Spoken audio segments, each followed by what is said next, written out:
तो मेरी जो आइडेंटिटी कि मैं एक दोहरी मार जो झेल रही हूं, इस भारत देश के अंदर सबसे बड़ा गुनाह है महिला होना, दूसरा गुनाह है दलित महिला होना। इस यूनिवर्सिटी के अंदर हम पे लाठीचार्ज हुआ 4 दिन पहले, लेकिन हमने लाठी खाई। इस यूनिवर्सिटी के अंदर यही एसएचओ साहब हमें हमारे नीले झंडे हटा दिए। हमें तो नहीं नफरत, हम तो नहीं कहेंगे क्यों लगाए, क्योंकि भारत का संविधान उन्हें भी इजाजत देता है, हमें भी देता है, लेकिन हमारे साथ दोहरा व्यवहार क्यों, हमारे साथ ये प्रताड़ना क्यों? इसीलिए तो लोकतंत्र में अगर सबसे ताकतवर कोई है तो वो लोगों का राज, सड़कें। और आज आपको कहीं न्याय नहीं मिल सकता, आज आपको सड़क से न्याय मिलेगा। और सबसे ऊंची और सबसे ताकतवर आवाज होती है जनता की आवाज। इस यूनिवर्सिटी के अंदर हम पे लाठीचार्ज हुआ 4 दिन पहले, लेकिन हमने लाठी खाई। इस यूनिवर्सिटी के अंदर यही एसएचओ साहब हमें हमारे नीले झंडे हटा दिए। हमें तो नहीं नफरत, हम तो नहीं कहेंगे क्यों लगाए, क्योंकि भारत का संविधान उन्हें भी इजाजत देता है, हमें भी देता है, लेकिन हमारे साथ दोहरा व्यवहार क्यों, हमारे साथ ये प्रताड़ना क्यों, हमारा ऐसा शोषण क्यों? हमारे बाबा साहब की प्रतिमा हटाई, क्या उसका जवाब किसी के पास है? नहीं। हम अपने हक की लड़ाई लड़ेंगे। यहाँ सड़क अगर नहीं कहीं पे भी मिलेगा तो जनता की अदालत फैसला करेगी। इसीलिए तो लोकतंत्र में अगर सबसे ताकतवर कोई है तो वो लोगों का राज, सड़कें। और आज आपको कहीं न्याय नहीं मिल सकता, आज आपको सड़क से न्याय मिलेगा। और सबसे ऊंची और सबसे ताकतवर आवाज होती है जनता की आवाज।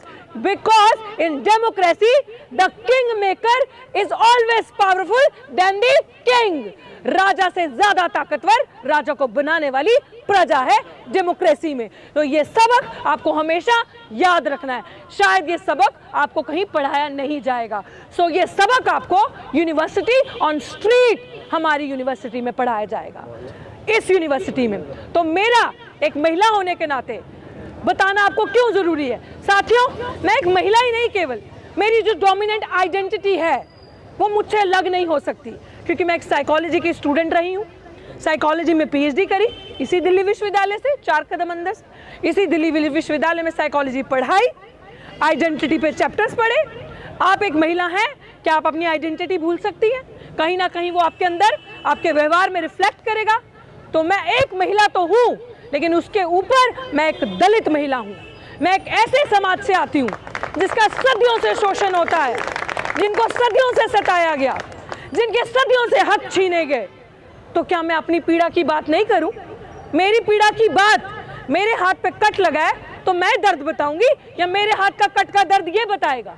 नहीं, मेरा दर्द तो मैं ही सुनाऊंगी ना। तो मुझे मेरा संविधान इजाजत देता है ये बात बताने की। इसीलिए मेरा दर्द ये था कि हमने 148 दिन से शांतिपूर्ण तरीके से इस विश्वविद्यालय से सिर्फ इंसाफ मांगा, न्याय मांगा कि अगर किसी अपराधी ने क्राइम किया है और आप संविधान को मानते हैं तो वाइस चांसलर साहब उस अपराधी को सस्पेंड कीजिए और जेल की सलाखों के पीछे कीजिए। लेकिन उन्होंने बात नहीं मानी। 148 दिन तक आपकी ये बहन या आपकी ये बेटी दलित समाज की रहती रही, सहती रही। तो मेरी जो आइडेंटिटी कि मैं एक दोहरी मार जो झेल रही हूं, इस भारत देश के अंदर सबसे बड़ा गुनाह है महिला होना, दूसरा गुनाह है दलित महिला होना। ये जो दोहरी मार मुझ पे पड़ रही है, लेकिन सिर्फ एक चीज जो मेरे अंदर है वो है शिक्षा, जिससे डॉक्टर भीमराव अंबेडकर ने क्या कहा, शिक्षा वो शेरनी का दूध है जो पिएगा वो दहाड़ता है। और डॉक्टर रितु सिंह क्यों दहाड़ती है? क्योंकि एक मिसाल कायम करनी है।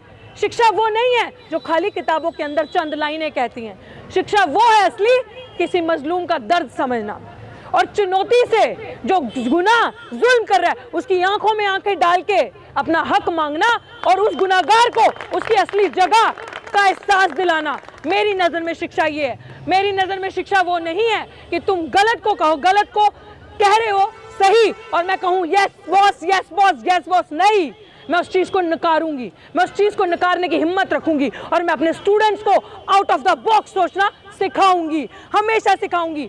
मैं एक शिक्षक हूं, मेरे पास ये स्वतंत्र अधिकार है कि अपने बच्चों को राइट आइडियोलॉजी के बारे में बताना, अपने स्टूडेंट्स को सही विचारधारा के साथ जोड़ना, क्योंकि हमेशा असली धर्म वो है जो जोड़ने की बात करता है, तोड़ने की बात नहीं करता। This is my prerogative to tell you all. और जो प्यार बांटता है, तो हम अंबेडकरवादी हैं।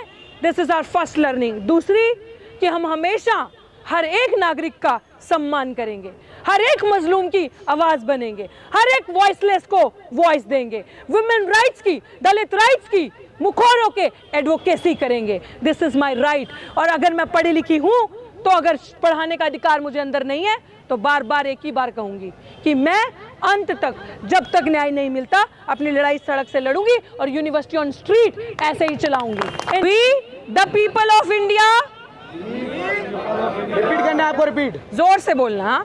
We the people of India, having solemnly resolved to constitute India into a sovereign socialist secular democratic republic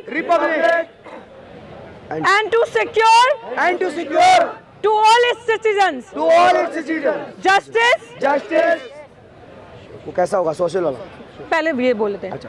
liberty, equality, fraternity इन और कॉन्स्टिट्यूएंट असेंबली। आगे लिखना, आगे बोलना, ठीक है। दिस 26 ये जिस दिन हुआ था, हो सकते हैं। This 26th day of November 1949, this 26th day of November 1949, do hereby adopt, enact, give to ourselves this constitution, संविधान। अब आशुतोष साथी हिंदी में पढ़ेंगे, उसके बाद हम आपको एक एक चीज समझाएंगे कि भारत के प्रियम्बल का नेचर क्या था, ऑब्जेक्टिव क्या था और क्यों प्रियम्बल लाया गया था और क्यों जरूरी था। चलिए साथियों, जरूर रिपीट करना। और दो लोग ये जो बैठे हैं हमारे बीच में, भाई सुन लो, बात करने नहीं बैठे यहाँ पे, यार डिस्टर्ब मत करो, चले जाओ या सुन लो, ठीक से सुनो, प्यार से सुन लो यार, है ना। हमने बिठा रखा है ना, उसमें हमको अलाउड तो नहीं है ना। आप संविधान पढ़ने आए हैं ना साथियों, हाँ तो फिर पढ़ें प्यार से। Pan the cameras. तेजी से रिपीट करना है क्योंकि बहुत महत्वपूर्ण लाइन है और मैं हिंदी में बोलूंगा, हम सबकी भाषा है। हम बस भारत के लोग, मेरी टीम भारत करेगी। को एक संपूर्ण प्रभुत्व संपन्न समाजवादी पंथ निरपेक्ष लोकतांत्रिक गणराज्य बनाने के लिए तथा उसको समस्त नागरिकों को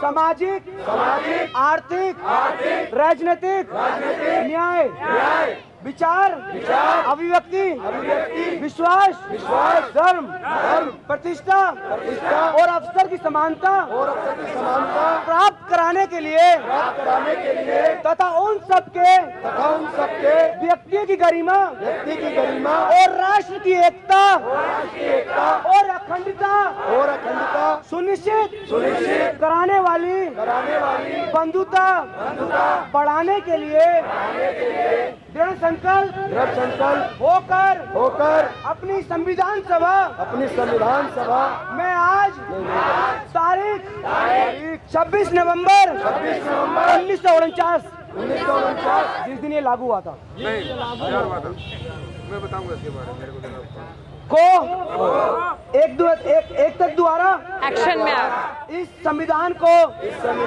अंगीकृत अधिनियमित और आत्मसमर्पित करते हैं। अभी इसका मतलब, एक लाइन का मतलब आपको बेहद जरूरी समझने के, और हम सबको, कि क्या अरे भाई इसमें किस तरीके से सबको एक डेमोक्रेटिक राइट्स मिले, एक भारत देश जो एक सेकुलर देश की नींव रखी गई, जिसमें हर धर्म को उतनी ही बराबरी मिलनी चाहिए जितना किसी एक मेजॉरिटी धर्म को है। हर धर्म एक समान होने चाहिए, चाहे वो हिंदू हो, मुस्लिम हो, सिख हो, ईसाई हो, जैन हो, बौद्ध हो, क्रिश्चियन हो, तरह के लोग, ईसाई, जो तमाम तरह के लोग, तमाम तरह के रिलीजन, चाहे अतीस्ट क्यों ना हो, उन सबको समान एक साथ दर्जा मिलना चाहिए बाय स्टेट के द्वारा।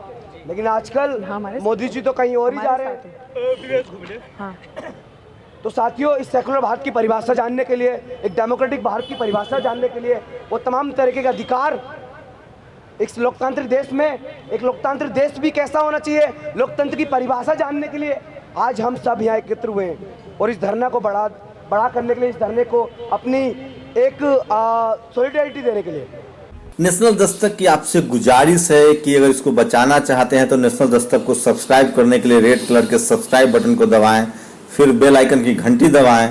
नेशनल दस्तक को बचाने के लिए बहुत जरूरी है कि हर खबर को शेयर करें, लाइक करें, कमेंट जरूर करें।